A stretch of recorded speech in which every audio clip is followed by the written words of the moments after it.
जैसे ही मेरी आंखों ने उस अंधेरे से मित्रता की, एक दुबली सी महिला का अधमरा तन कोने में पड़ी चारपाई पर बिछा दिखाई दिया। ऐसा तन जो दीमक खाई हुई लकड़ी की तरह अंतिम अग्नि में स्वाहा होने के लिए तरस रहा था। उस मानव तन से अधिक जीवन उसके नीचे बिछी चारपाई में था। किसी अनजान के मृत तन को देखने पर हृदय से प्रार्थना निकलती है, किंतु उस अधमरे तन को देखकर मेरा मन सुन्न हो गया था। सहानुभूति के ज्वार ने मेरे गले को रुंध दिया था। जब मुझे ध्यान आया कि उस महिला का बच्चा मेरे पास पानी का बर्तन थामे खड़ा था, बड़ी कठिनाई से मैंने 2 शब्द निकाले। मैंने पूछा, क्या क्या हुआ? बच्चे ने कोई उत्तर नहीं दिया। उसने अपनी दृष्टि नीची कर ली और अपने हाथ में पकड़े हुए पानी के बर्तन को एकटक देखने लगा। परंतु मेरी प्यास तो कब की मर चुकी थी। विचित्र बात थी कि मुझे वो पानी से भरा बर्तन आँख में पड़े कंकड़ जैसा लग रहा था। कहाँ कुछ पल पहले ही मैं प्यास से मरा जा रहा था, और अब जब पानी सामने था, प्यास से भी अधिक पीड़ाजनक अनुभव ने मेरे मन को जकड़ लिया था। मैं एक साधु था। जब चिकित्सक हाथ खड़े कर देते थे, तब भक्तजन साधुओं से आस लगाते थे। मुझे अपने दायित्व का भान हुआ। घुटने के बल बैठकर बालक की आंख में आंखें डालकर मैंने पूछा, कदाचित मैं आपकी माँ को स्वस्थ कर सकता हूँ, बताओ उन्हें क्या हुआ है। उसके चेहरे पर ऐसे भाव थे जैसे उसे मेरा प्रश्न समझ नहीं आया या उसे समझने में कोई रुचि नहीं थी।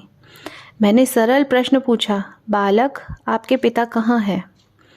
बालक ने कोई उत्तर नहीं दिया, तो मैंने झोंपड़ी के चारों ओर दृष्टि घुमाई कि कदाचित कोई संकेत मिल जाए। उस महिला की चारपाई के ठीक ऊपर दीवार पर हनुमान जी का एक बड़ा चित्र लटका हुआ था। दीपक के धुएं से चित्र काला हो चुका था। कदाचित महीनों हो गए थे चित्र पर कपड़ा भी नहीं मारा गया था। इसका अर्थ था कि रुग्णता लंबे समय से उस घर में कुंडली मारे हुए बैठी थी। चारपाई के पास पड़ी एक छोटी सी मेज पर रखे दीपक के पास कुछ दवाइयों के पत्ते पड़े थे। उस घास फूस की छत के नीचे पड़ी हर चीज अभिशप्त लग रही थी।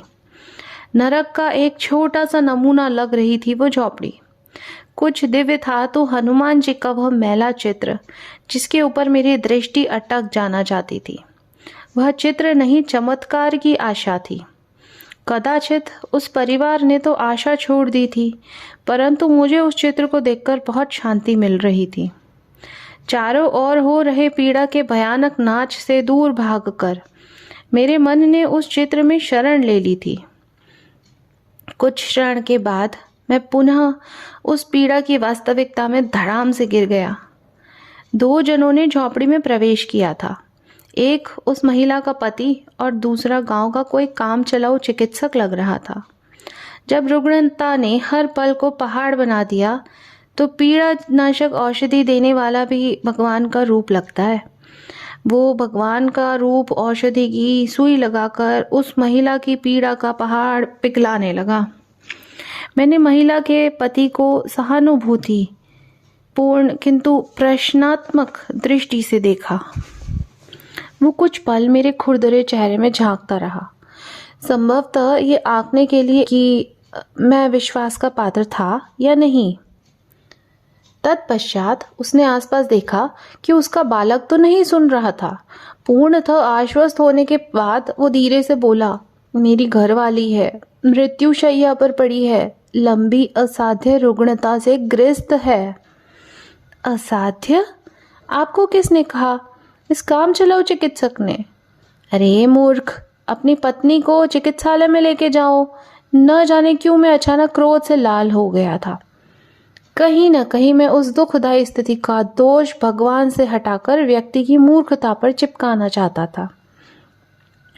काम चलाऊ वैद्य ने धैर्यपूर्वक पीछे मुड़कर कहा, इसे कर्क रोग है संत जी, अंतिम चरण का कर्क रोग। जिन राजकीय चिकित्सालयों का व्यय यह भला व्यक्ति उठा सकता था, उन सब चिकित्सकों ने हाथ ऊपर खड़े कर दिए।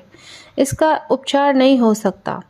मैं तो औषधि देकर केवल पीड़ा कम कर रहा हूँ। मुझे कोई प्रत्युत्तर नहीं सूझा तो मैंने हनुमान जी के चित्र की ओर दृष्टि डालकर उन्हें मौन उलाहना दिया और लाचार होकर झोंपड़ी से बाहर आ गया। बहुत मन किया कि मैं अपनी लाचारी अपने पैरों पर निकालूं और घंटों तक चलता रहूं।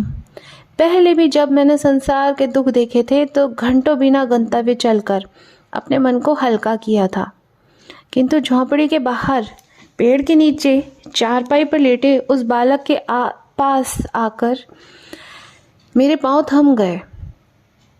वो बालक अपने विचारों में खोया हुआ था। मेरी लाचारी लुप्त हो गई और अंतर्मन से करुणा उमड़ पड़ी। मैं चारपाई पे बालक के पास बैठकर उसके बालों में हाथ फेरने लगा। जिस मानसिक उथल पुथल में वो बालक था उसे मैं समझ सकता था। उस बच्चे की चुप्पी देवताओं के क्रोध से भी भयानक थी। मुझे अपनी आत्मा पर एक ऐसा भार अनुभव हुआ जिसका निराकरण कोई यज्ञ भी नहीं कर सकता था। उसके मुख से कुछ बुलवाने के लिए मैं बोला, आज विद्यालय नहीं गए पुत्र?